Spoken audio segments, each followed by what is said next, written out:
everybody. I'm John Leslie, and we're talking about radio, and there are a lot of coincidences in today's program. I live in a community in Central Florida that is named after my guest, and I'll bet he didn't even know. I had no idea, but I can be there immediately if I need to. Well, how ironic is this? I live in Lake Ashton, Florida, where our guest is John Ashton. We're going to find out all about him and how they got to name this lake after him. And we have two golf courses here in Lake Ashton, and I play golf about 5 times a week. So it's my pleasure to talk to a guy who knows a lot about the game, because you have a syndicated golf radio program. I do. Those weekend golf guys. Really? How many there are in those golf guys? Only 2 that I can name. Okay. No, we came up with this idea that there are myriad golf shows, and all of them talk about the PGA Tour and the pros. We don't. We tell everybody every week, we don't care. We don't care at all. We'll talk about a couple of pros. One is a student of my co-host, and the other one is Thorne. What's his name? I remember his name now. Oh, it'll come to me. Anyhow, it's a Swedish guy, and we talk about him only because his name is fun to say. But then he molested some kids a couple of years ago, so we can't talk about him. Yeah. But yeah, we don't talk about the pros. We talk to and about the average golfer and how they can have more.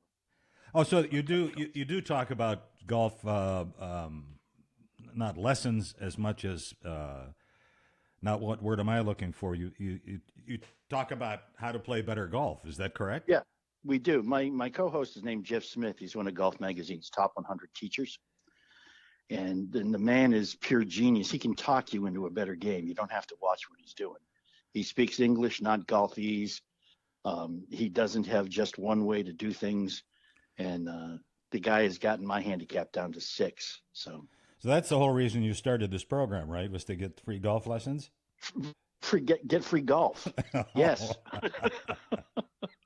I was getting comped in town here when I was a minor celebrity, but then when I got blown out by Cox, I had to do something I was just trying to make golf tax deductible by starting a radio show about it. So it took on a life of its own, man. And you're you're located in Louisville, Kentucky. Yes. Home of Muhammad Ali. Oh yeah. And Louisville Slugger. Yeah. It's a great, comfortable little town. Actually, it's a little big city or a big little town. I'm not sure how to look at it. And it also has an identity crisis because nobody here is sure if we're the northernmost southern city or the southernmost northern city. Okay, all right. Well, but you can't be 2 miles from Indiana and consider yourself southern. I don't think so. Well, before we get into the golf show, and I want to find out a lot about that. It's interesting in that golf is a visual game, and golf lessons are a visual and personal one-on-one thing. In fact, about 25 years ago, I went to the USA Golf Academy out in Phoenix, and that was one-on-one with an instructor for 5 days. And I came home a much better golfer. Obviously, I didn't want to waste $3,000. That's a commitment. Yes. Yeah. But like all of the guests that we have on talking about radio, you started out in radio. I mean, other than the golf show. Yeah. Oh, yeah. I spent time when I was in high school in New York City. I knew I wanted to be in radio. I was just enthralled with the whole thing. And I got a job. My dad was a minister, and he got me hooked up as a production assistant with the Council of Churches of the City of New York Department of Radio and Television. They did a number of PSA, public service programs on some of the big stations in town. And one day they handed me a bunch of reel-to-reel tape and said, take this down to WABC, make sure they put it together correctly. I said, okay. So I hustled my buns down to WABC, rode up in the elevator with Howard Cosell, which was a trip. Yeah. Went into the production room, handed the stuff to the engineer, and said, they want me to sit here and make sure you do it right. Yeah, that's what I said to a union engineer at WABC. And he was very kind, and he said, tell you what, son, I've been doing this for a very long time. Why don't you go sit in the studio and wait, and I'll tell you when I'm done. So I got to sit in the radio studio with Dan Ingram for an hour and a half. Wow, who else can say that? I don't know, but it was an experience that I will never forget. I mean, I saw the guy ad-lib a 60-second spot for Sears. It was a Sears saw sale. And he ad-libbed it using alliteration through the whole thing. Wow. It was, I mean, the man was just phenomenal. But yeah, I decided that's what I wanted to do. I went to Temple University's School of Communications and Theater as a radio, television, and film major. Quit after 2 years because my advisor told me that what I was supposed to do was graduate from Temple, then go to Syracuse and get a master's, and come back to Philadelphia, go to Penn, get a PhD, and then come back to Temple and teach. Oh. And I was like, I don't want to teach. Yeah, that wasn't on your game plan. No, that's not what I'm going to do. So I went home that summer, got a part-time job at a radio station in Caribou, Maine. Nobody. I've been there. There's nobody there. No, there is nobody. And then I got a bigger gig in Presque Isle, full time. And then I went to Bangor. Well, let's stay there for just a second. Now, sure. For about 18 years, my business partner and I had a very successful company. We worked with radio and TV stations all across the country doing seminars for them. This was my after radio gig. Right. And we did it for 18 years, and we had some very good clients way up there in the Allagash up in northern Maine, in Presque Isle. And we went up to Caribou and then Madawaska. We did seminars in Madawaska. So I'm very familiar with that part of the country. When you worked in, I've been in the studio for where you were in that house in Presque Isle. Who owned the station at the time you were working there? I don't know who owned it, but the guy who ran it was Dewey DeWitt. Yeah. He was a legendary sports broadcaster at Northern Maine, and he didn't like me very much. I'm not sure why, but we had our run-ins with each other. Who hasn't? But there's a Dewey DeWitt at every radio station. Yeah, there is. Well, I got to before we move on. The guy that was the general manager of the Presque Isle station they were very good clients of ours and very cooperative. And the people up in that part of the country are so nice. Everybody's just so friendly and helpful. And the guy that we worked with, who was the GM, it was Citadel Broadcasting at the time, who owned it. Okay. And we had a contract with all of the Citadel stations to do these seminars twice a year. And so, but the guy who was the general manager, got to be a good friend of ours, had been a disc jockey on that station prior to being promoted to general manager. And he was telling us that whoever was running it at the time, when he was a jock there, made an agreement with the volunteer fire department that it would save the fire department money if the radio studio would become the 911. In those days, there was no 911. Right. That people would call the fire alarms into the jock. Yeah, that sounds right. And there was a hotline, and he said there was this big switch, this big handled switch, which blew the fire whistle. And so they would, I forget what the calls were up there. What are the calls up there? WAGM, WEGP, WDHP. Yeah, of those. This is early 70s, man. So all right, so that was a long time ago. So anyhow, they would answer I don't think they, what they said, but fire department or whatever, and then the people would say, "Hey, my house is on fire," and So they would push the big thing to make the fire siren blow, and then they would get on there and say, "Attention, all firemen! There's a fire at such and such a house." And they found out. I mean, I've only been talking about this for 10 seconds, and you and I both know what happened. Oh yeah, everybody in everybody town turned the station on when they heard the fire whistle to find out where to go. Yeah. All right, so you left the frozen climes of the Allagash up in Maine. Oh, there's a golf course Christmas morning up there. I woke. Yeah, there is, and it's open like 3 months out of the year. Yeah. But the Christmas morning I woke up and it was 37 below zero without a wind chill factor. I said, I got to get out of here. Now, I come from New England originally. I was born in Vermont and lived in Boston my entire life, except for 4 years in New York City when I was a teenager. Went to school in Philly, but I just couldn't stand the snow. I mean, I used to say in November they have this little thing where they go out and kiss the ground goodbye ceremony, and they know they're not going to see it again until April. And that's just too much winter. Too much. Yeah. And I have a ex-wife who still lives up there. Her dad was a snowmobile dealer, and she, says, "Oh, it's so much fun up here." And I was like, "Yeah, okay, well, right, fun." Right. But then a quick story about that too is when I started the golf show and I was trying to syndicate it on my own, I started calling all the old AM stations I used to work for, which now mostly were news talk stations, right? So I called WEGP in Presque Isle, and a rather familiar voice answered the phone and said, "WEGP, this is Bonnie." And I went, "Oh really? my God." Yeah, I decided that probably I didn't want to be on that station.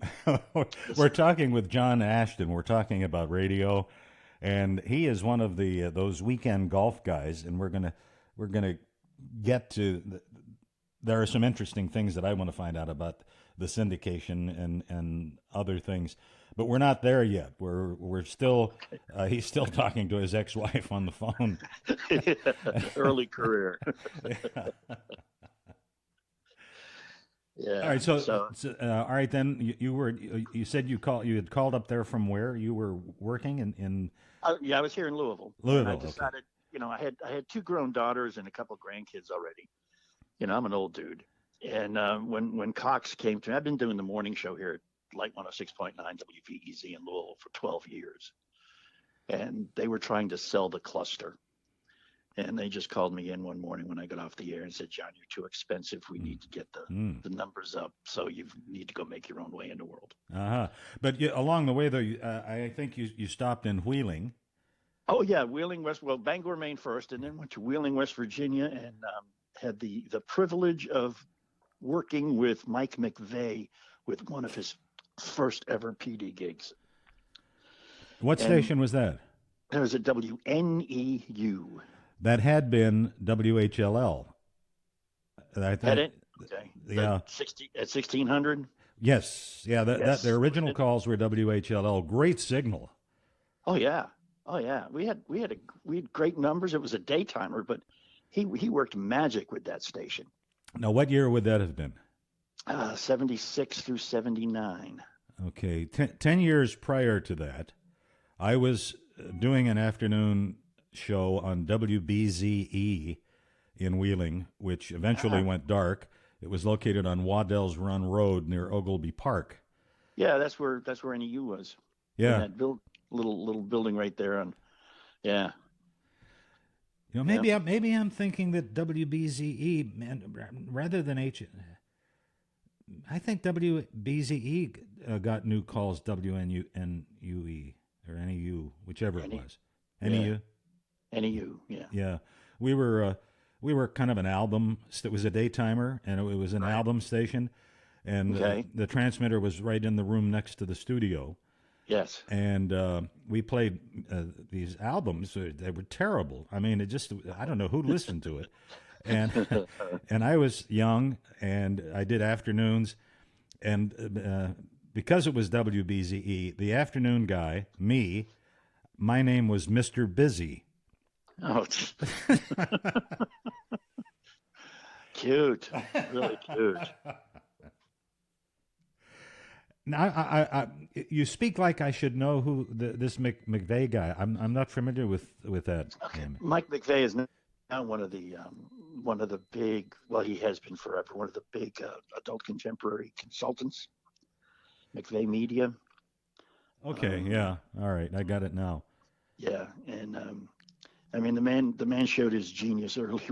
We did a Memorial Day promotion in Wheeling. He called it the Grim Reaper promotion. Oh, how And nice! if you registered and then were killed in a traffic accident over the Memorial Day weekend, the station would pay all of your funeral expenses. Okay, Yeah, it sounds really bizarre. bizarre, right? But it was designed for one thing, and that was to get publicity. Yeah, the shock value. And we collected news reports from as far away as Germany, from newspaper articles about the radio station and the promotion, and quotes from Mike, and all that. So one of his main talents was he knew how to get ink. He really knew how to get it well. Yeah, I would have a tough time with that. I did a lot of things, high profile promotions over the years, helped me make my reputation. But I was always a little squeamish about that kind of stuff. Yeah. Wheeling, West Virginia. The people listen to this program all over the world, and we have downloads from Germany and from Jordan and places I've never heard of, Luan, but a lot of people have never heard of Wheeling.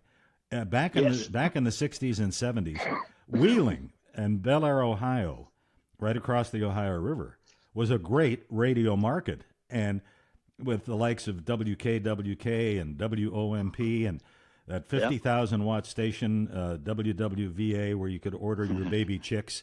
That's right. Buddy Ray, overnight. who I played golf with a couple times. He used to love, because he referred to it as cow pasture pool. Okay, all right. But he really loved it. Yeah. We had a situation one day where this guy came into the studio, or to the station, and said they had just come from a recording studio. He had an acetate copy of a record that his band had just made, and he wondered if we'd play it. The band was from Mingo Junction, Ohio. Uh-huh. And Mike explained to them that every local band wants to do that, but we really don't do that. But we will listen and give advice and give our opinion.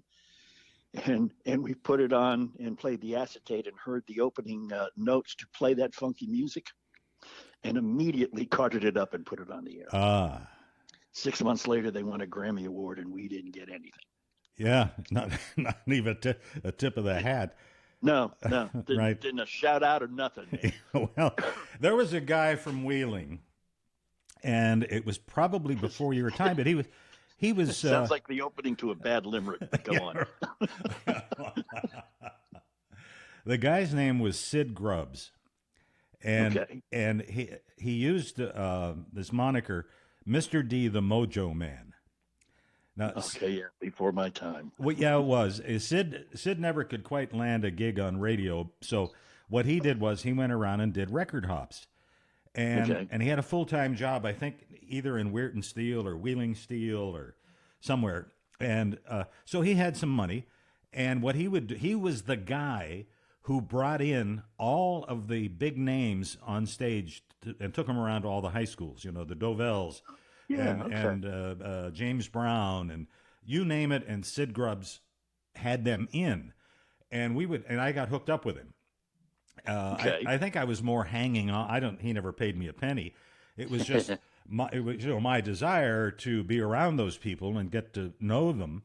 Yeah, get close, definitely. And so I would go on my own time to these record hops, and I would be sometimes the MC, and sometimes I just herded these people around. In fact, the girls, the Angels, my boyfriend's back, and I dated the one girl off and on for a few years, and but Sid, and what he would do, he would broker time on radio stations around the Ohio Valley, and he'd go do his record hop, And you know what record hops were like with they put the big speakers out on the stage so Oh, that yeah. the overmodulated music could be heard way in the back of the auditorium. And he would take the broadcast mic and set it in front of those speakers. So back at the station, you would hear,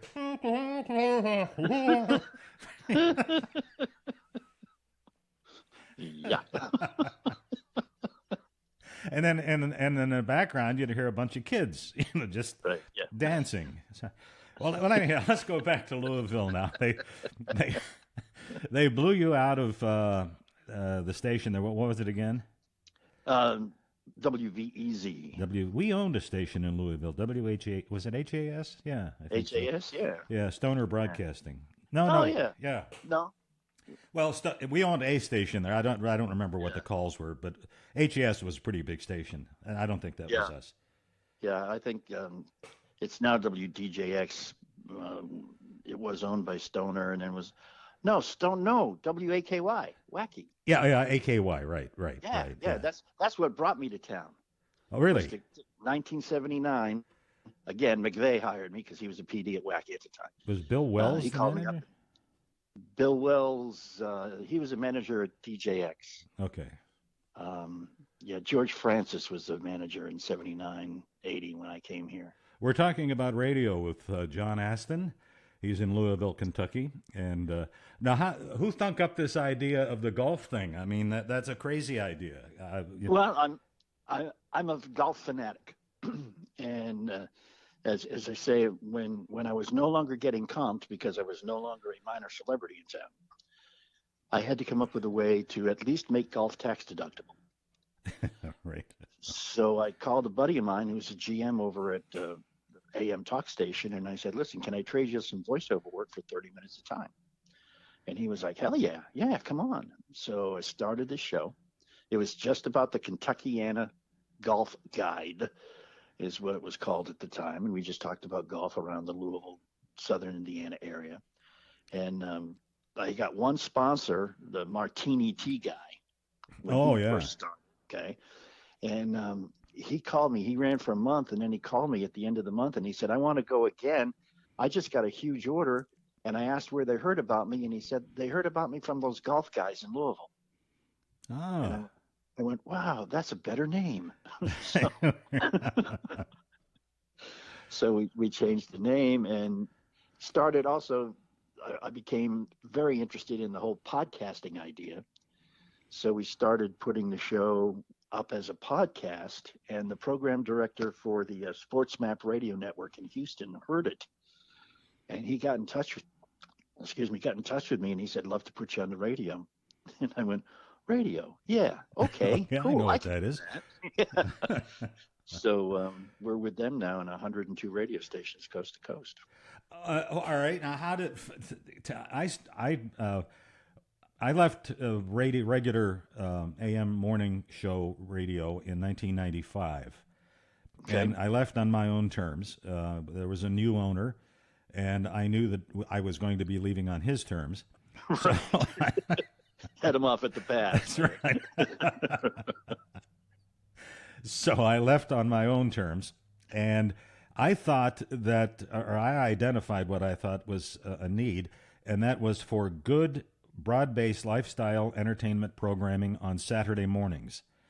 Mm-hmm. And so I opined that if I came up with a well-produced program on Saturday morning, I could syndicate it.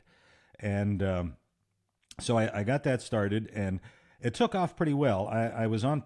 We started at two stations, one in upstate New York and one down around New York City, and we did interviews all over the United States and all over the world. You know, I'd see a story about somebody in some faraway country, and that was pretty much what I did on my morning show anyhow. So this was just an extension of that, and we had producers and writers and all of that, and everybody on the staff was making money except me. And It's typical. Yeah, and I was working so hard at providing programming that I never got around to knowing how to really syndicate it, how to get it on other stations. And so after about 2 years of it, we just opted to Yeah. let it go. And then Yeah, I found most syndicators are very expensive, and they want all their money up front. now, did you syndicate yourself, or was it organic? It just grew on its own? I started I started with a syndicator that was charging me multiple thousands of dollars a month. Got me a couple of really nice stations, some of which are still with me. KQV would still be with me if they were still, you know, in existence. Yeah, in Pittsburgh, yeah. Yeah. But what really, excuse me, what really took it off was when the Sports Network and Sports Map used to be SB Nation. They changed their name. This is the third largest sports radio network behind ESPN and Fox. So once they took it on, it was like, I don't need this anymore. So they took care of just offering it to all of their affiliates, and many of their affiliates picked it up. So you're on 200 signals, you say, across 102. 102. 102. Yeah. And so when you answer the phone, and it could be from any one of those cities. Yes. Right? All right. What now? Those weekend golf guys it's the name of the program. Our program is talking about radio, and that's what we're doing with John Ashton. Now, what kind of questions do you screen the questions? Do you have a screener? We don't do live. We don't do it live. First off, Oh. we pre-record it. We take questions via email prior to, and people get very, very involved and stuff. But the biggest problem we've run into is balls that don't go straight. And Jeff has done a great soliloquy on what you have to look for. And he's very simple. He'll say, your ball doesn't go straight. Just answer a couple questions to yourself. Does it start straight and turn left or right, or does it start left or right immediately? Mm-hmm. Or all of those. Yeah, if it starts straight and then turns, left or right, it's a swing path problem you need to work on. If it goes immediately left or right, it's the club faces not aligned to the target. Check those two things. Mm-hmm. If they work, then it could be anything else. It could be ball position. It could be your grip. A raft of things that he has a whole litany of a checklist to go through.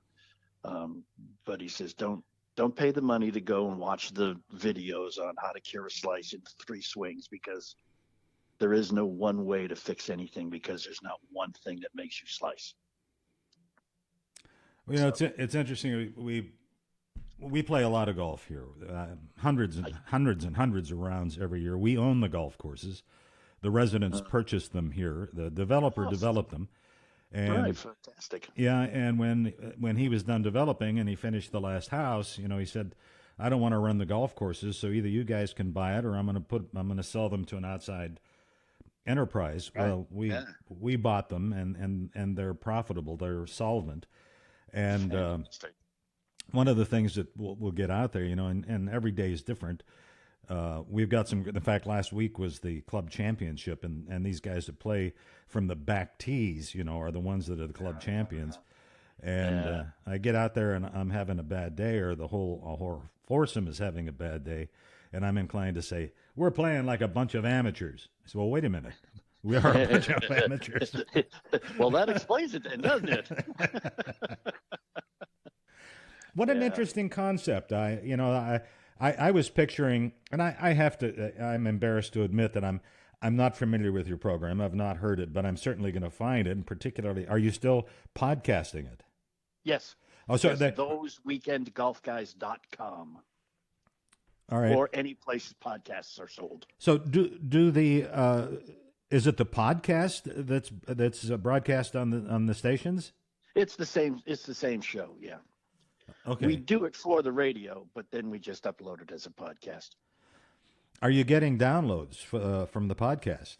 Yes, quite a few. Yeah? Yeah.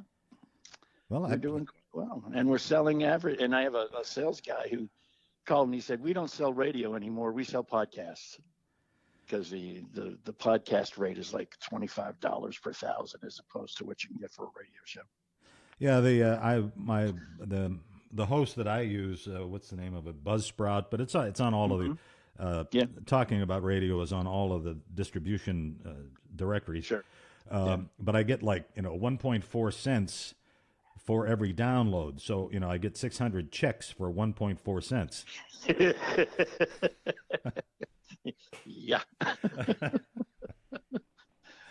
What an interesting concept. We've had these weekend. No, I guess I don't want to skip over this. You were talking about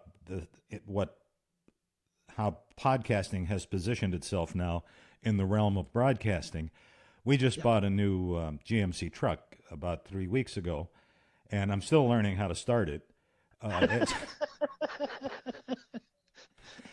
And Yes. And we call that an ESO situation. It's equipment superior to operator. yeah, that's correct. But it's got a touch screen, big touch screen television in the middle of the dashboard, Yeah. And I just bought a new Jeep. It's the same way. and you used to have, well, when I was a kid, you could get an AM radio as an option, and then AM and FM as an option. And then later on, when I grew up, by the time had grown up when I was 45 or so, Yeah. there was an option for Sirius XM Yep. on the dashboards. Now there's an option button for podcasts Oh, fantastic. on the dashboard. And I looked at that and I thought, our podcasts, is there that much impact now that the automakers are putting a button on there?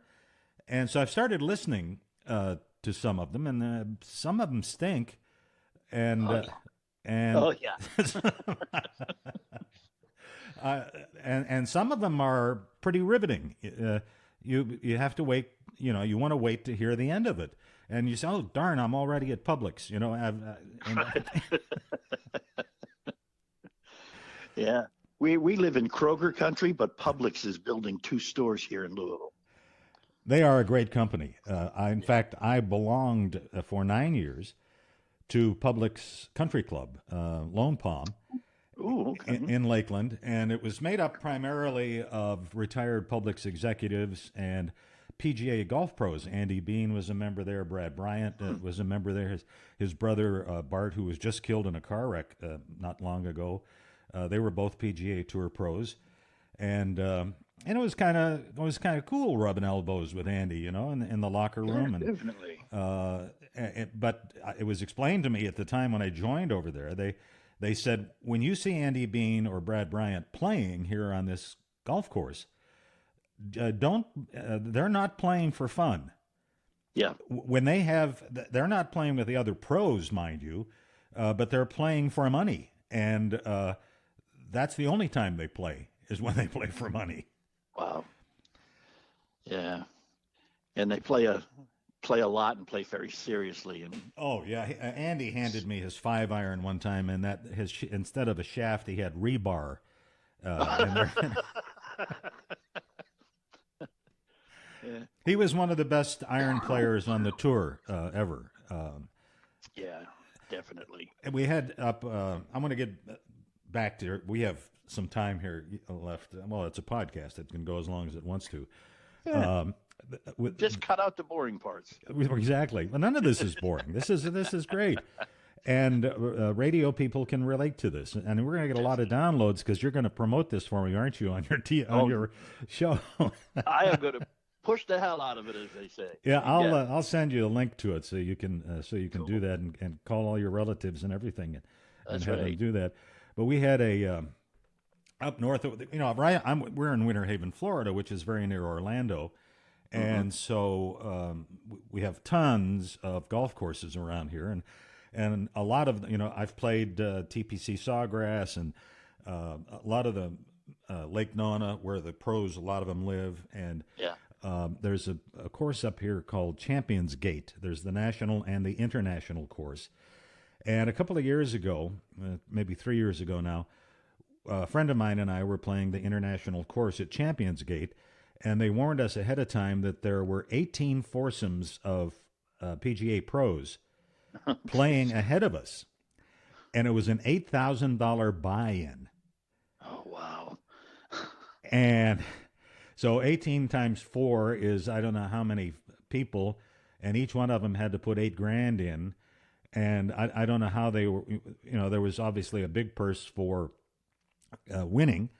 And I just it never occurred to me that that kind of thing goes on between these tournaments, that they're not satisfied with making $4 million.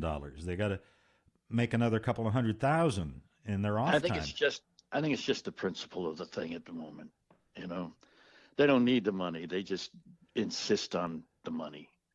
I guess I heard a story about a practice round for a tournament, and Phil Mickelson was part of the foursome of the practice round, and he said, "Okay, we're playing for $2,500. I don't get out of bed this early for anything less." We're talking about radio with John Ashton. He is one of the weekend golf guys on a 100 stations around the country, and that group of golfers that was ahead of us there at Champions Gate International, they had a Ranger between us and them. We were the next twosome off after they teed off. So, but they kept a Ranger between us and them. Had to make sure the riffraff didn't get close. That's it. Yeah, and turns out I was the riffraff. Right. But anyhow, one of the guys in the last foursome was wearing red shirt and black pants. Ooh. Yeah, and so we watched from a distance as Tiger played in that tournament. He still lived around there, and I ran into him upstairs in the clubhouse afterwards. They finished just before us, and I went up and I said hello to him, and he said hello to me, and he was just like a regular guy. Yeah. I didn't gush over him, and for some reason he didn't gush over me. Damn. Right. But it was cool, though. I mean, there I was literally rubbing elbows with him, and he just was like had a regular elbow, which surprised me. His wrists are special, though. They snap really well at contact. Yeah. There for the longest time, if Tiger wasn't playing back when he was at his prime, if he wasn't playing, I wasn't watching. Oh, really? Yeah, and nowadays I watched, like yesterday, the Dell match tournament, and I watch a sidelong glance. I'm doing something else, Yeah. I'll be sitting there getting ready for this program, and then it's on TV, and I just kind of glance over to see what's going on, and I hear the crowd cheer, and I look up just in time to see the replay. And that's that check the ratings, and you'll see that you are not alone in that. Since Tiger is no longer a fixture on the tour, the viewership has fallen substantially. Yeah, I'm sure. He moved the needle. There's no question about it. Well, he did, and he brought a lot of new people into the game too. Well, John, how long are you going to do this weekend golf thing, do you think? John, you know the same, probably feel the same way. There's not much else that I know how to do or really want to do other than radio. Everything else feels like having a real job, and I'd rather avoid that at all costs. So I'm going to do this until, I can't talk anymore, or until people stop listening, or until my wife says, will you just get out of that office and stop talking into that microphone and help me around this house, please? Well, ever since I started this podcast, talking about radio, and it's only been a couple of months, and my former business partner, John Morgan, he's a longtime radio guy. I met him back in Syracuse we worked at WFBL in Syracuse back in the 70s, and John and I and our families have been good friends, and he's my biggest fan. And he said, you can't not do radio. You got to do a podcast. And I put it off, and and then I bought the audio console, and I re-upped on the editing program, and then once I sat down, when I had my first guest, and it was a guy that I worked with at my first station back in Weirton, West Virginia, and it went so well. Yeah. And I felt so comfortable on the mic, and it was just like I was reborn. You remember all of the good feelings from when you were actually younger and doing this for a living, right? Yes, Yes, yes, indeed. and I don't know if it's a sickness or what, John, but every guest that I've had on, John Ashton, has had basically the same story about it running in their veins from the time they were little kids, and how many of them had transmitters, and how many of us had our transistor radios at night when we were supposed to be going to sleep. Exactly. And we were listening to those faraway stations. And but it's interesting how you've, being innovative, you've come up with a way to prolong your career and make it successful. And I hope that you're making a living at it. The economy at the moment sucks.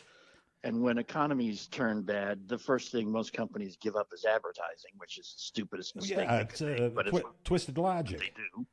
Yeah, but so it's a little bit difficult this year so far, but it's not prohibitive. And my wife is a saint, and she's like, babe, I understand. Don't worry about it. If you're not making any money, it'll turn around. It'll be fine. A couple of years ago, made bank. Last year, it was not quite as good. This year, it's really bad. But I have faith. Things will turn around. Great. And we'll get back to it, Well, and like I said, my wife is behind me 110%. So. Well, John, I have here a whole stack of 1.4-cent checks. Too much effort to cash them, so maybe you should frame them. Well, no, it was killing me driving to the bank every time I got one. I was, the gas was 10 times. I know. I've got one of those deals where they just hold on to them and they don't send them to me until they get to be $1.50. All right. Well, John, this is the first time that you and I have had the pleasure of meeting, and I can't tell you how much I've enjoyed our conversation. I have enjoyed it immensely, and I'm still waiting for that invitation to come down to my lake and play golf. Oh, yeah, right, Lake Ashton. You're anytime you let me know, and I'll do a tournament. I'll do a John Ashton tournament, and we'll have a John Ashton look-alike contest. We'll have all kind of great promotions. Sounds fun to me, man. All right. Well, John, again, thank you very much. I'm going to tune into your program and look forward to you spreading the word about our conversation, and so that other broadcasters can have as much fun and join us here. Again, shameless self-promotion is thoseweekendgolfguys.com or any podcast place. You've got a new listener in me. I appreciate it, John. Thank you, sir.